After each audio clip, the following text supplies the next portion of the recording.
Hi, everybody. It's Dr. Sandra. So wanted to speak to you today to talk a little bit about screening and referrals. So you'll be able to find this information in the classroom. So the PowerPoint that I have up here for you is the same thing that you'll see in your classroom. So to give you kind of an idea of where to follow through, and let's talk. Okay.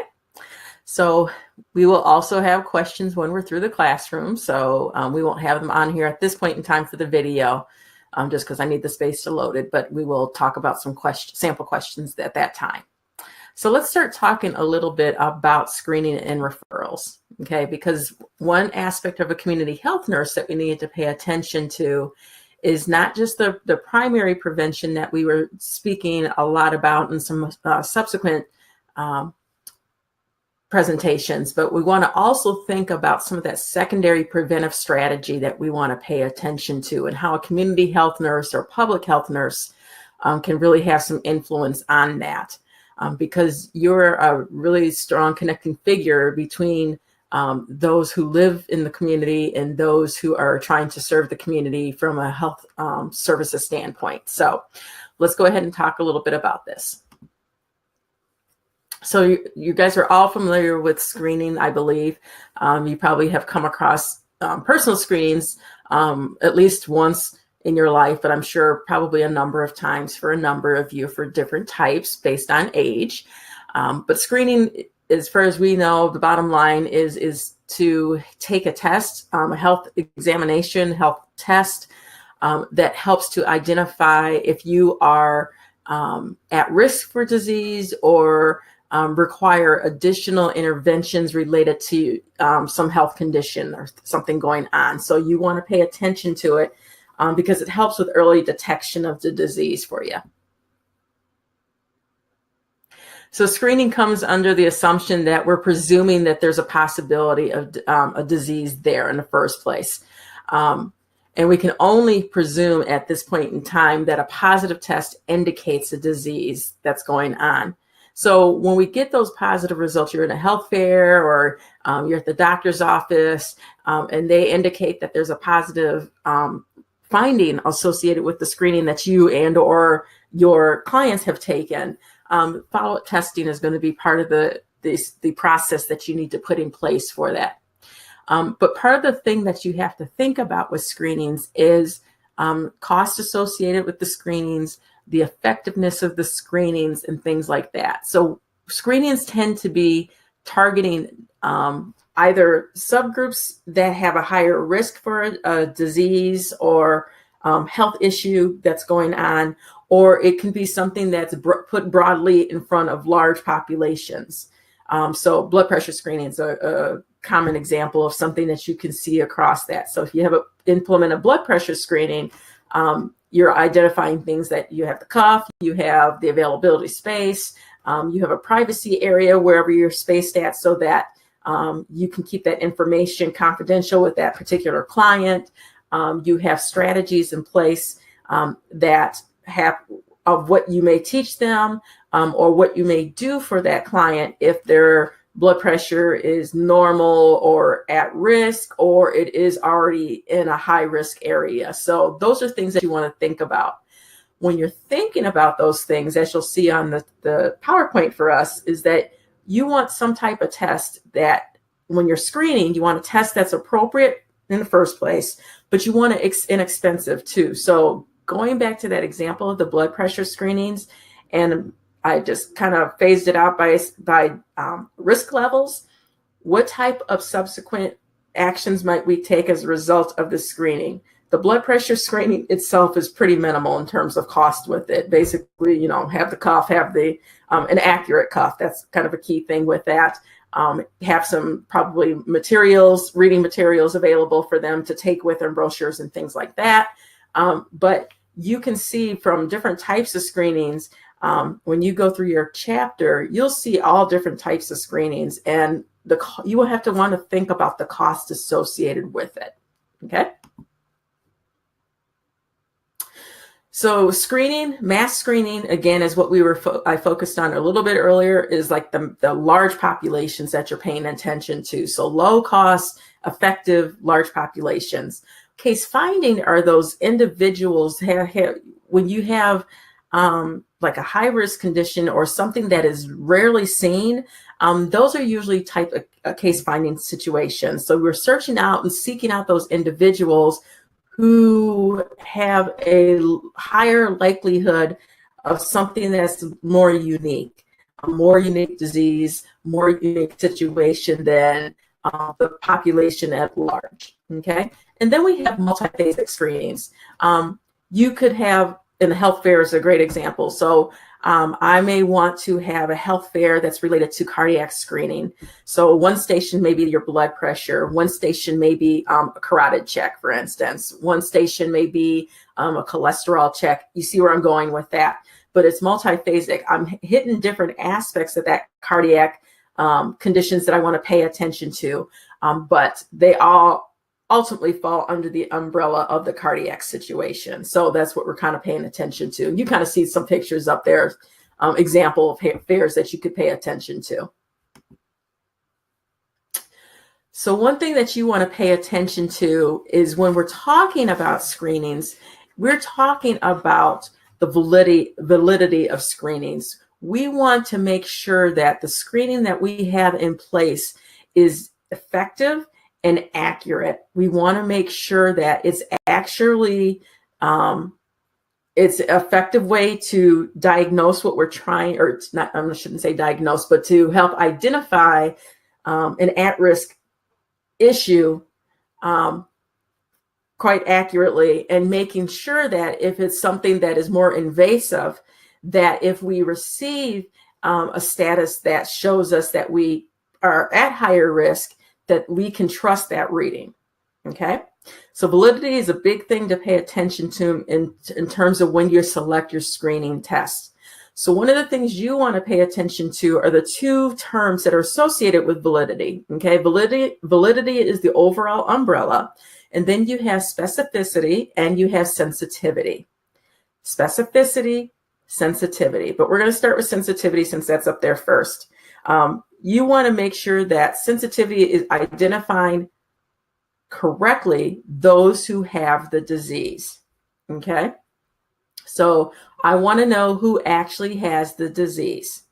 And one of the things I want you to pay attention to when you're going through readings related to this is that there are equations associated with specificity and sensitivity. So I want you to pay attention to those. Sensitivity, remember, identifies correctly those with disease.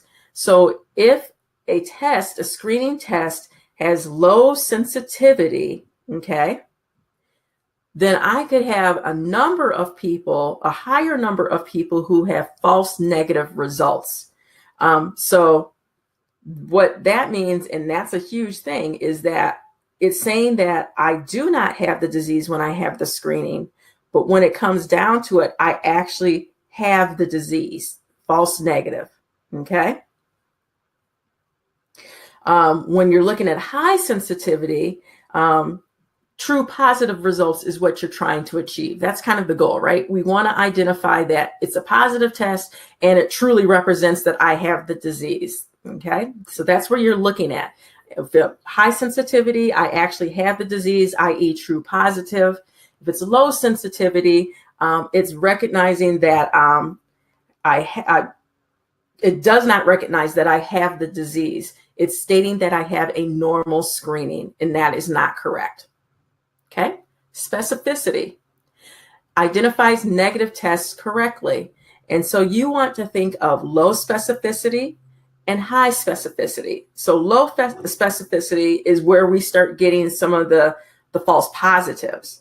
So the false positive tests are those that we get a screening, the result shows that we have are at higher risk for the disease or have the disease, when in fact we really do not have that, okay? So low specificity is saying I have a number of false positives. High specificity is doing what it's supposed to do. I want to identify that I don't have the disease, and it correctly identified, the screening correctly identified that I do not have the disease, okay?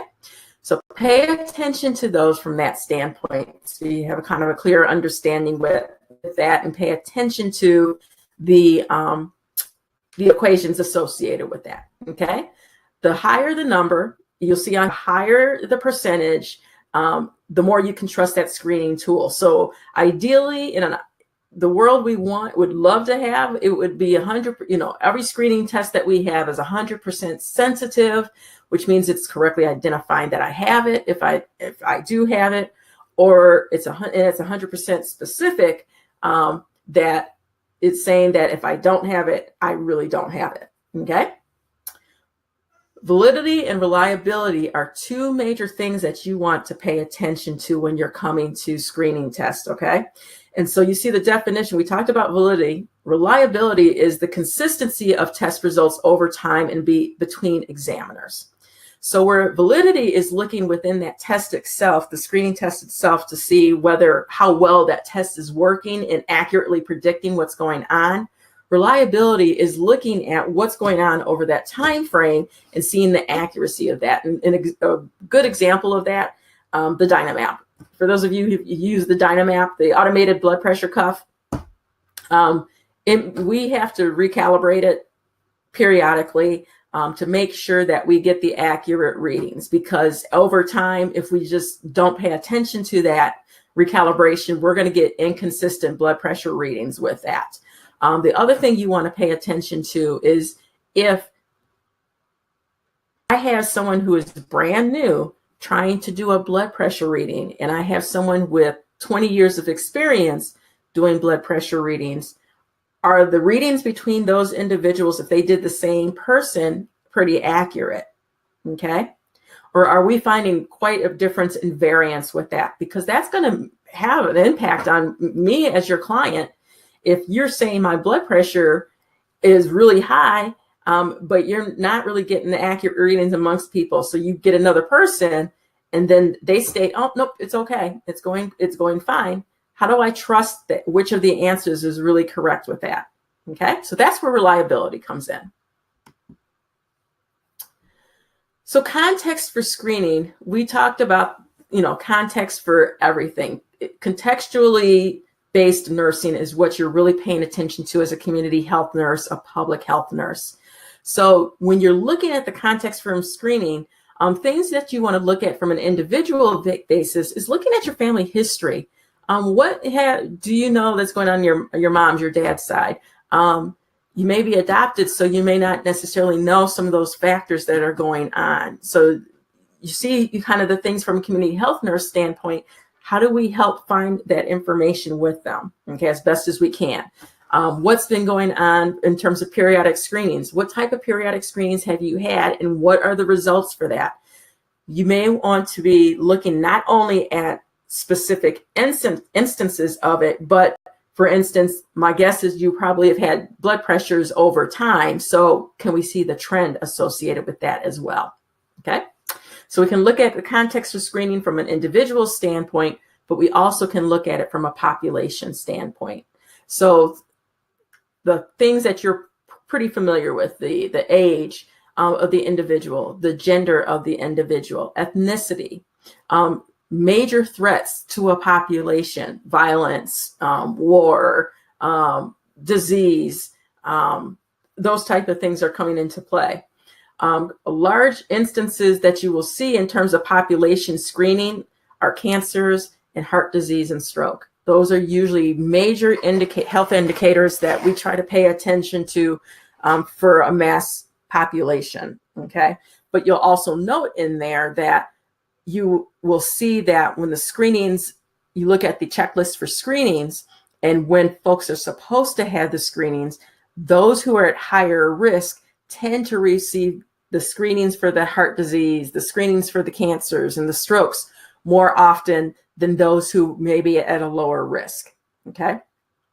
One of the things that you will probably see back and forth, and this is just as an aside, is when they make new recommendations for screenings or adjust previous recommendations for screenings, want to kind of just look behind the scene to see what they are doing, what made them come to that decision, and see how that would influence those who may be at risk. That's usually a good question to kind of ask. So if I'm at risk at the new age group, I can see how that impacts me there. But if it excludes me from being at risk based on the new recommendations, how can it impact me there as well? Okay. Other influences on health, genetics. Genetics is such a huge topic. We've talked about this before, talk about it again. Biology, genetics definitely have an influence in terms of what's going on with your health. So you want to pay attention to that as well. So you're seeing increasing number of genetic diseases, or excuse me, genetic screenings. And you, for instance, could probably go into your local drugstore and see over near the pharmacy counter some of the actual things that are kind of genetic based, low-level genetic based screenings that they're doing for you right now to get an idea if you're at risk. They also have screening things that are available to you. So you want to think about that as an influence on health. Environment, so sociocultural and physical. And we've talked about some of this stuff before, so it just kind of reiterated again that you want to, and it's environment such a huge factor with this as well. What are those influences from the outside coming in that are influencing your world and your health, the community's world, their health? Okay.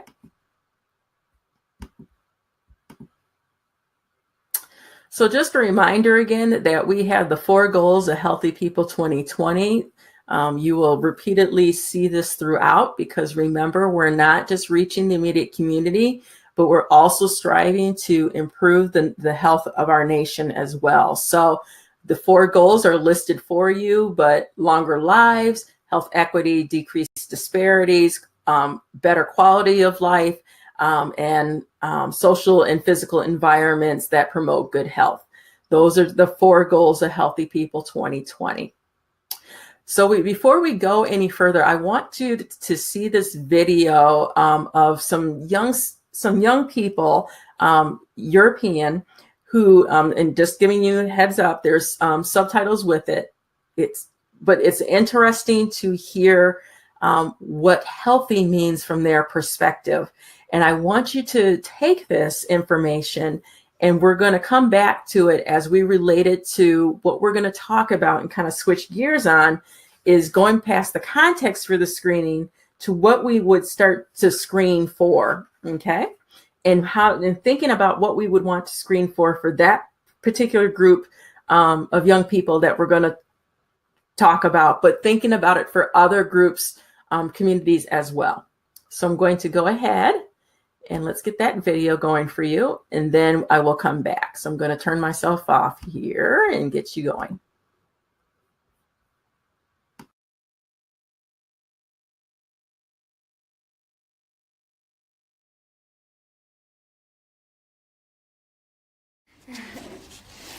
En kijken jullie er naar uit om ouder te zijn, of zoals ze zeggen, om tieners te zijn? Ja.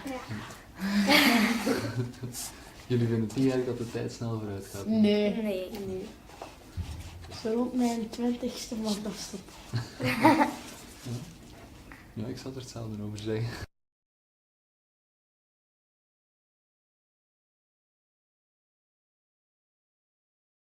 Well, I play football, and I go to the gym as well, and I go running and stuff.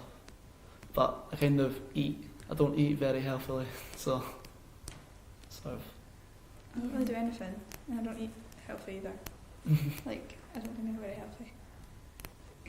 People always say, yeah, I'm going to start eating healthy from now, but then they never actually do. Yeah, you do it for the a next week day you're like, oh, I'll just start tomorrow. Yeah, I always do that. I used to play basketball, and that kept me healthy, and then I just stopped, and then now I don't do anything. You may not go out because of the weather. If it's a dull, damp day, you're not going to really go out, so people will stay in and they'll probably just close their blind and just stay in the next day and again and stuff like that. So you think Scotland's climate and the weather doesn't help, and that makes people unhealthy? Man får jo ikke nye venner eller noget af at bare sidde og se fjernsyn, og man får heller ikke lige så meget ud af det. Du får jo ikke rigtig noget ud af at se fjernsyn frem for eksempel at gå til gymnastik, hvor du får nye venner, og du kommer i bedre kondition og sådan noget. Og hvis nu du har ligget foran fjernsynet hver eftermiddag i 2 uger, og du så skal til motionsdag på skolen, så kan du ikke gennemføre det. Og det gavner jo kun dig selv af at dyrke noget motion. Well, like, because I do like quite a lot of sport, but then, so that keeps me healthy, but when I'm like out, if there's like, just have something to eat and then it's not really the best. Normally like the cheaper food, like the unhealthiest. Yeah. And that's what you go for. Yeah. Yeah. McDonald's and stuff. Yeah, you go for the cheaper stuff because it's... And it tastes better as well. And then like we go out like every weekend for a meal, like most weekends, and eat. Like rubbish Because there's food. nothing else to do. Like we don't have anything to do, so we'll go to Nando's or Pizza Hut or something. Or like get takeaway. Or go to each other's houses and get takeaway. Because there's nothing else to do. Yeah. Sports. Keeping fit and good diet. Healthy food, yeah. Well, balance, you can't have too little or you can't have too much, like fast food or... Not enough of it. Like, you've got to treat yourself now and again to it. But I wouldn't say have it every day. Getting enough sleep as well. Ja. En sport ook, niet echt belangrijk, maar je moet toch ook wat fit blijven. Dat je niet af en toe eens gaat lopen of gaat fietsen of gaat voetballen. Of gaat wandelen. Ja, ik weet niet wat. Man får det meget bedre, fordi hvis man nu ikke har sådan dyrket sport i et stykke tid, så føler man sig sådan lidt... Og man kan også godt få lidt dårlig samvittighed over sig selv. Ja, men så hvis man lige har været ude at løbe en tur, så føler man sig sådan lidt... Så er man også frisk, hvis man gør det om morgenen. Så er man også lidt ondt i benene. Og man kan også svede lidt, hvis man løber meget hurtigt. Veel groente eten. Veel water drinken. Ja.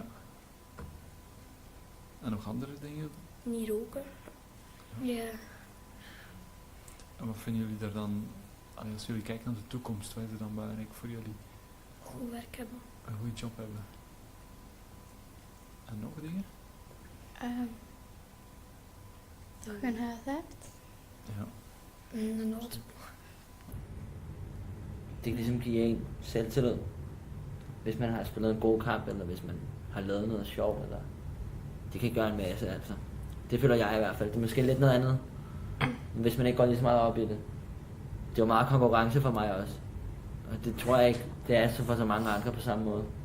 Men det kan jo gøre en masse. Altså. Man har også gjort noget, ikke? Og Ja, det, jeg havde det også sådan, da jeg det er gik ligesom til en- basket, så er det det der med, når man gjort noget, og det var det der med holdeffekten, når man havde det fedt, og sådan... Ja, og man kunne have det godt med sig selv, og sige, nu har jeg gjort noget. Man føler ligesom, man har udrettet noget. Så nu kan man godt gå hjem og Nu kan slappe af. man godt gå hjem og spise et stykke kage eller noget.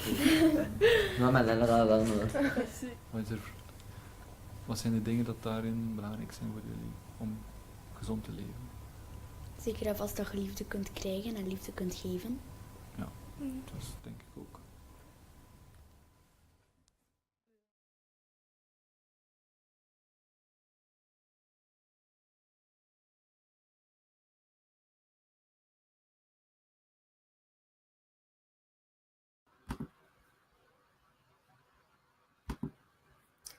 All right. So hopefully you enjoyed that presentation or that video.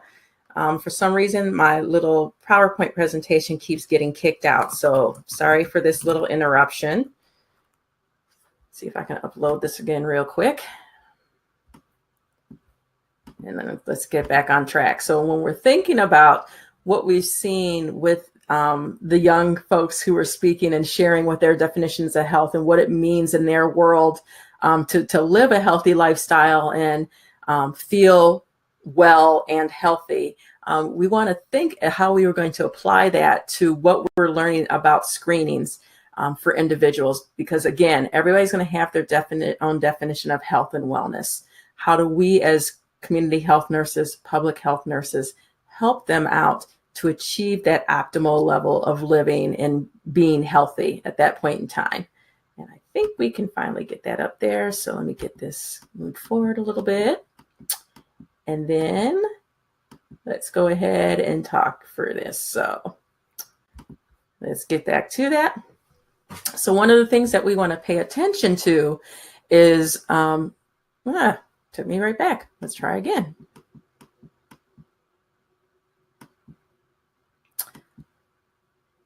All right. Sorry about that.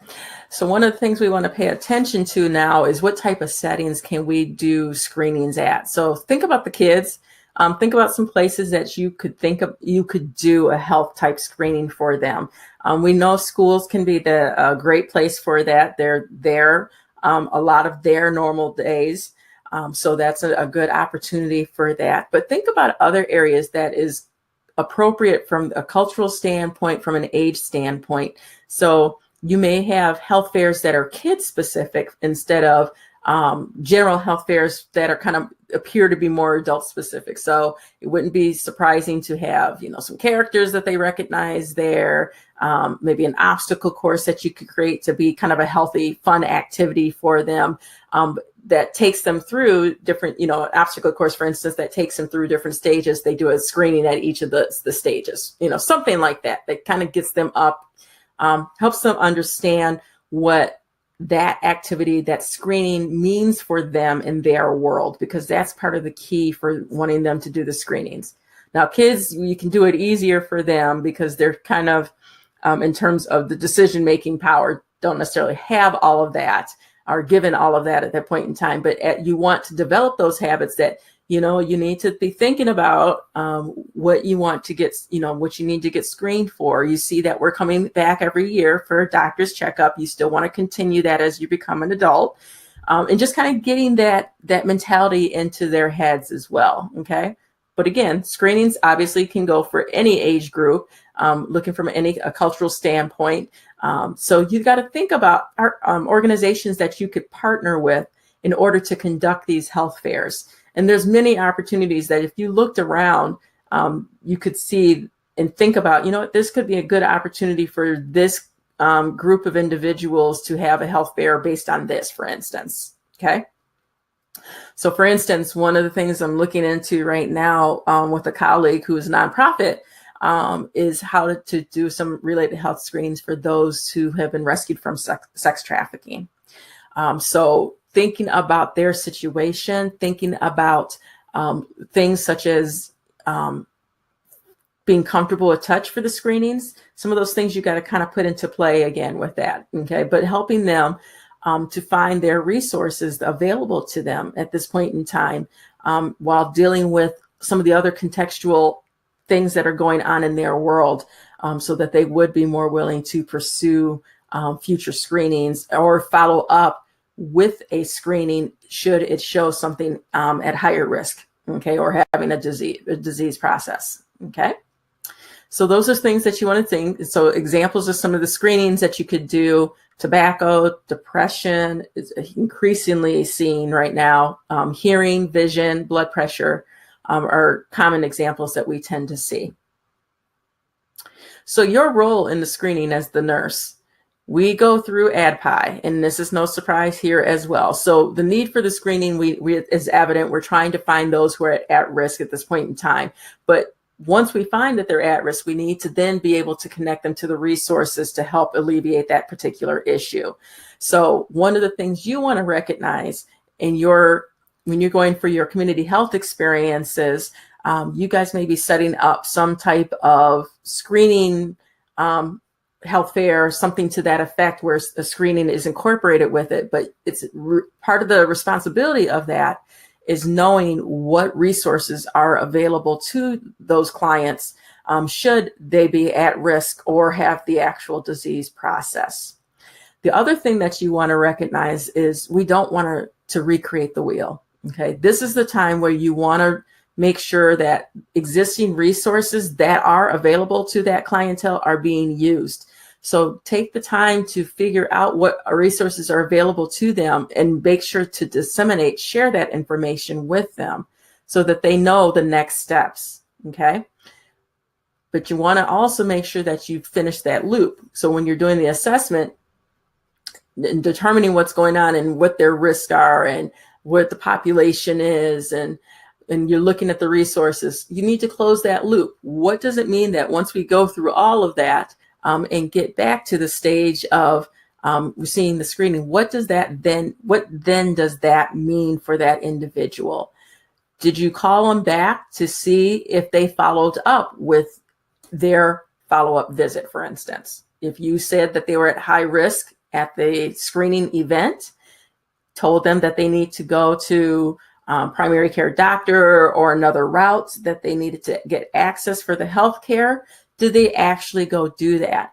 Okay. And so sometimes what it takes is incorporating in your plan is identifying what are the steps that are going to be taken, what are the resources available, and just how are you going to follow up with that client to make sure that they are doing something with it. So when an issue, when you're looking at an assessment, you want to make sure that confidentiality is still being maintained.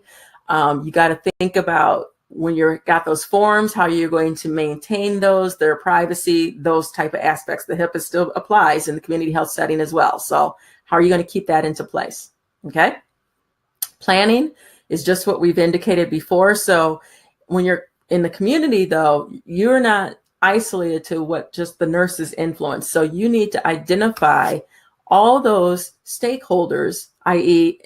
persons who have some decision-making power or ability or influence on this particular issue, that they are involved in the process. They may not necessarily need to be involved in the whole process, but you need to take time to identify and within your process, is there key points that some of these individuals need to actively be involved in, because that will make the difference for a successful screening versus just having this, saying that there's a screening taking place, but nothing's really happening with that. Okay.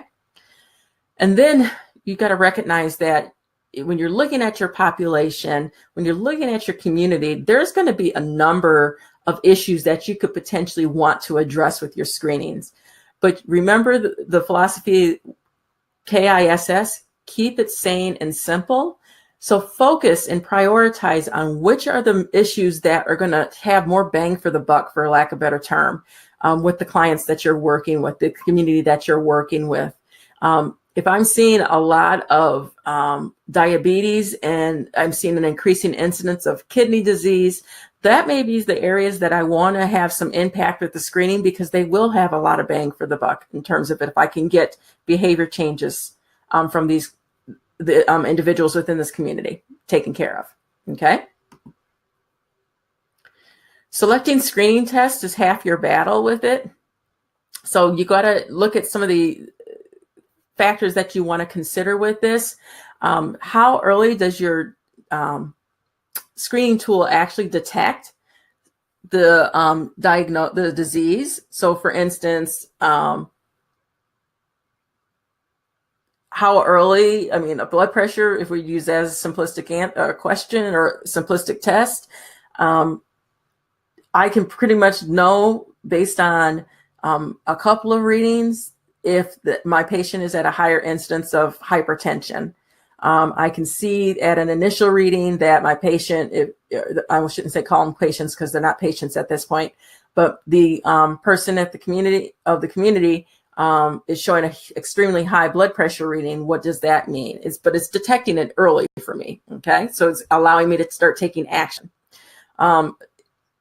Using the blood pressure as a test, or the CBG, the blood glucose, those are pretty easy tests to administer.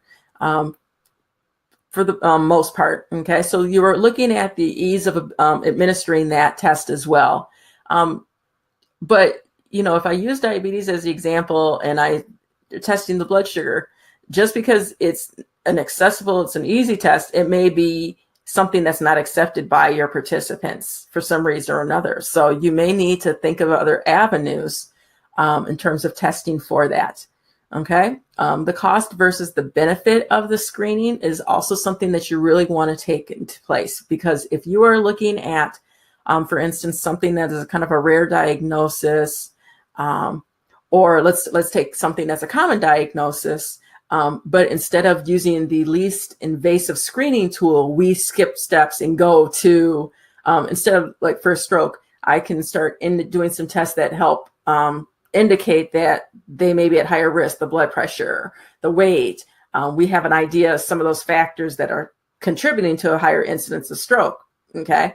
But if I go ahead and skip all those stages and decide, the screening I need to do is a CAT scan, that CAT scan is awfully expensive for you to determine if I do or if I don't have just a risk for that. Okay.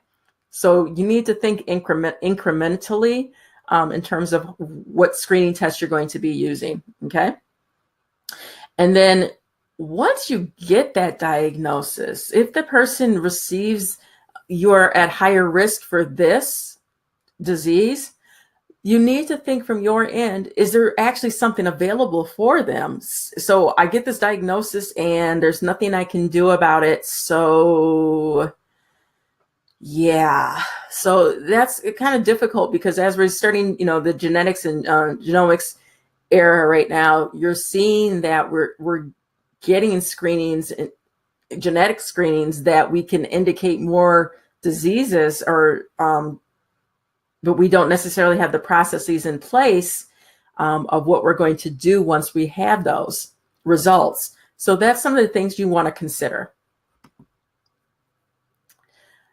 Next slide talks about assessing resources to support a screening program. So you need to know what you have in place. You need to know what you can acquire to help you put the screening, the health fairs into place. So what resources can you have? Are there members of the local community?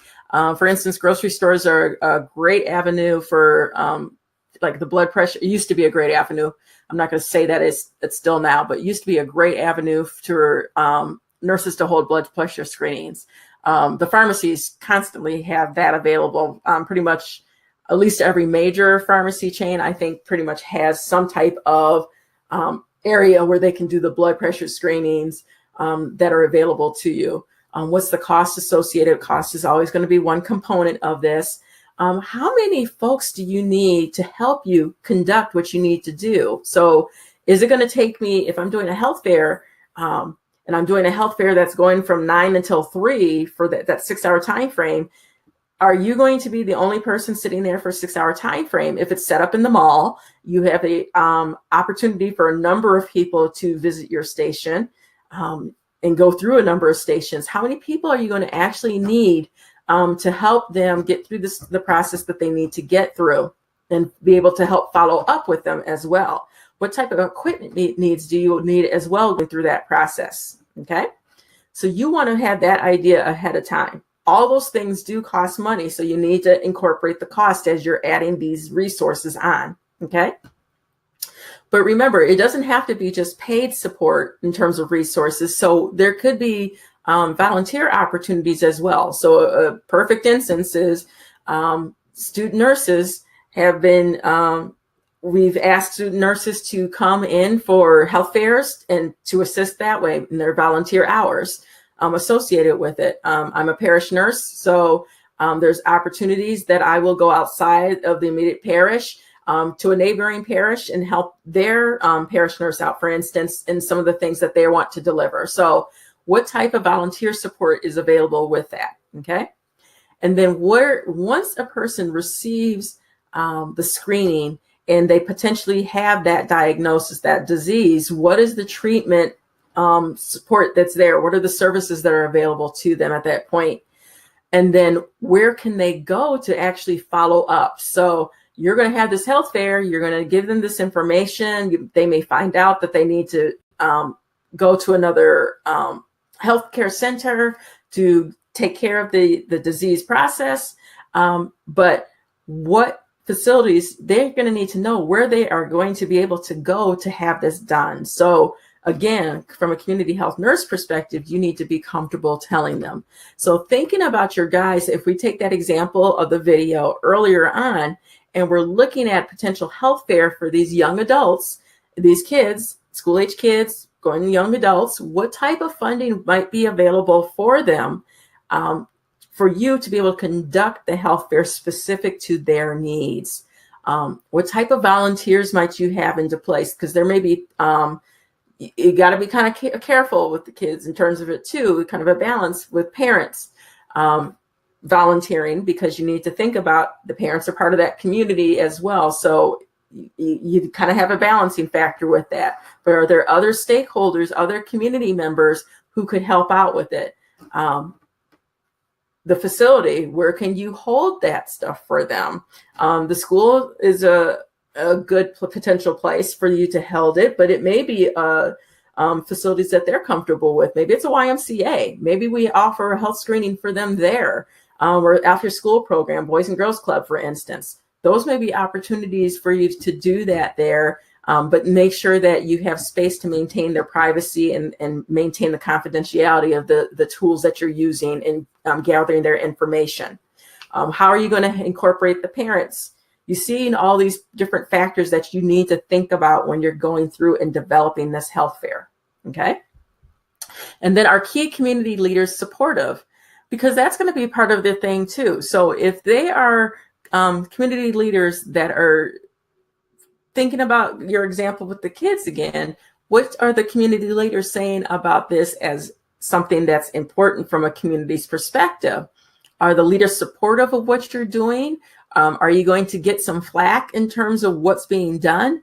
Because that's important to know, because it can mean the difference between some actions being carried through and having this be a sustainable type of issue versus it being kind of chopped off and being done at that point in time. So planning, we're used to that, but we're developing, one of the things that you can do is develop forms for consent, results, and referral. So when you're thinking about your health fair, how are you going to share those results with your students, but their parents as well? What does it mean? How are you going to get the consent to even go through the screenings in the first place? Okay, all those things mean something. So you want to think process oriented in terms of what's going through, not just the things that we're comfortable with as a nurse delivering, the blood pressure, the CBGs, the weight, height, all those type of things. But we also need to think about the process behind the scene, the paperwork behind the scene, the resources behind the scene, and how all that is going to function together, okay? Implementation.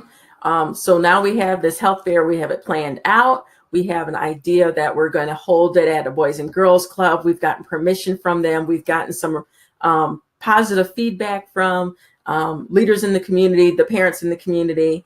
The kids are excited about it because they've heard some activities associated with this. But now we need to take it a step beyond that. And how do we start implementing what we've planned for all this time? So how are you going to get that information out to the desired recipients of the care, the screenings that you want to deliver for them? How are you going to do if people are having reactions to the screenings, if they're having, where's the space going to be? The logistics is going to be a big deal. So identifying how you're going to do the communication plan, the logistics are going to be a big component of this, okay? And evaluation. Again, I can't emphasize enough that we can do all of this great work in terms of screening in the process, but if we don't look at how we are evaluating both the results for the participants and the results of the process that we've implemented, we're really kind of spinning our wheels, and we're not giving an opportunity for others us to learn from ourselves, should we want to do this in the future, but others who may want to replicate what we've presented, because maybe it's a unique way that we've done something, and seeing if we're achieving the results that we wanted to achieve with that. So when you are doing the evaluation, the one thing I want you to remember is back early on that you should plan your evaluation strategy. You should not come back at the very end and think, oh, maybe I should add in this little survey just to see if they're satisfied. No, you really want at the beginning of this to determine, okay, this is the process we put into place. Maybe we want to evaluate how much time it took because we thought it was going to take 20 minutes, but maybe it took 40 minutes. We want to see how well they went through the different stations at our health fair. If we have a multiphasic health fair, we want to take a look at that. Obviously, we want to look at the results for our clients. So did they actually go through those stages and the results related to their health screenings? Did we get some, do we have the results in subsequent actions that are followed through with? Okay. Some of that stuff you may have to come back and find an answer in your follow-up. Okay. Because one of the goals that you're trying to see is if they are getting screened, that they are going to the appropriate resources and that they have followed up and entered into the healthcare system based on that. So that's part of that issue as well, okay? You'll also see on the slide here epidemiological trends. So we're not looking just, remember, not just individually based, but we're looking at trends for that community as well. Okay, so when we're looking from a standpoint, are we having an incidence of hypertension that's going on for us that we need to pay attention to? Are we helping to eliminate, narrow that incidence down? Those are type of things that you want to pay attention to. Okay. Other things that you want to think about when you're determining all of this, because we already have a lot that we just started thinking about right there, but we also have to think about the payment things as they're going through the process, the payment mechanism. How am I going to, if there's a small cost associated with this health screening, how are you going to take that payment for them and still make it accessible for all those individuals who may, for instance, come by it that day as well, okay? Client receptivity. You want to see how receptive they are to this in the first place. So you kind of get a reading in terms of, they're kind of leery about what's going on with this, really not getting involved with it, or the fact that evaluate the effectiveness of the referral. So again, we're going the screening part, which is what we're doing at that health fair, and then we're taking it there, and who do we refer them to within the community? What resources, what folks do we go and refer them to so that they can follow up with their care? And we want to see how effective that was, okay? We want to determine the criteria for the referral in the first place. So the simple example that I gave of the blood pressure, do I have the referral for, what do I do for those who have low risk, which is probably not too much of a referral. They just probably primary care, follow up, for instance, at their next visit. But when you get to the higher levels of risk, what are you going to do for them? Okay. And what is the criteria that is considered high risk? Okay. Resource directory, that is a key thing in making it a resource directory that's relevant to that community. Okay. That is really key. A good way to start that resource directory is looking by zip code to give you an idea of what's available there. All right. Procedure for referral. So we know that this person may need a referral, but what's the process going to take place? So again, you as a community health nurse may have an understanding from your end what you may do, but you still have the recipients at the other end who are going to receive this information. How do they want to receive this information? How do they want you to have this client, potential client, access their system? You need to be able to communicate with them as well, because it's not just that process, that immediate process at the health fair. Okay. And then criteria for service eligibility. When we're looking at that, who is going to qualify in the first place for the health fair? Who's going to qualify for the referrals? We need to look at that. So that if I don't necessarily qualify for this location, maybe it's financial based or something to that effect, what other potential resources in that directory might I qualify for so I still can get the care that I need? So in this section, we started talking about screening and referrals. That's what we really kind of focused on. And you want to know that that's an important secondary prevention that we're paying attention to. We talked about some terminology such as reliability, validity, and some of the terms associated with that, so that we know the effectiveness of the screening tools that we're using. And we also looked at kind of a quick video kind of showing what health means from the perspective of a smaller community, school-age, sample of school-age kids, and what it meant to them. But hopefully what you got out of that video is, okay, these are some of the things that mentioned to them, but what do they actually have in place to help achieve some of that as well, okay? And how could I, if I wanted to conduct a health fair, how could I do something that's appropriate for their age group? We talked about case finding versus mass population screening. So remember, case finding is that individual type screening versus the mass is going through just what it indicates, the community at large. And you want to think about the cost and the benefits associated with the types of screening that you use based on the mass or the case finding direction that you're going in. Nursing process always come into place. So we talked about ADPI and how to incorporate that. Notice that the one thing that's not in there is the D, the diagnosis, because at this stage we're not diagnosing, we're just giving them an idea they're at risk, so we don't have diagnosis yet, okay? Counseling referral, where do we have them go from here? If they have a higher risk for depression, if they have suicidal ideations, if they have high blood pressure, where are we having them go from that point?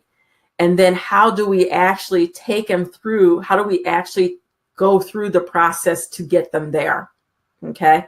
And follow up with them.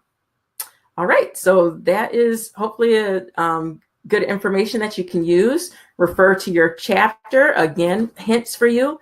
Think about going in the reverse. Look at some of the key findings that you see in the chapter at the chapter's end. Go back, review the readings associated with some of that stuff. You're going to do readings for the other areas as well, but that's a good area to start. Think about the tables and the graphs and the charts, and actually really kind of pay attention to them, because those are information, they're consolidated. For instance, a key one that you probably want to pay attention to, hint, hint, is stuff related to screenings and guidelines related to it. I didn't go into that specifically, but one of the things that you're going to recognize is that there are screenings that are appropriate based on age, based on gender, based on ethnicity. And there are timeframes that are associated when we're getting those screenings and how often we may have to have that. You may want to think also about the how you would do a health assessment so that you are sample screening. How do you take me through as your client and take me through some of the things, the high at-risk things that we want to pay attention to, okay? So go through some of that information. Again, in the course, we will play with some sample questions, and then we will talk to you soon. Have a great one.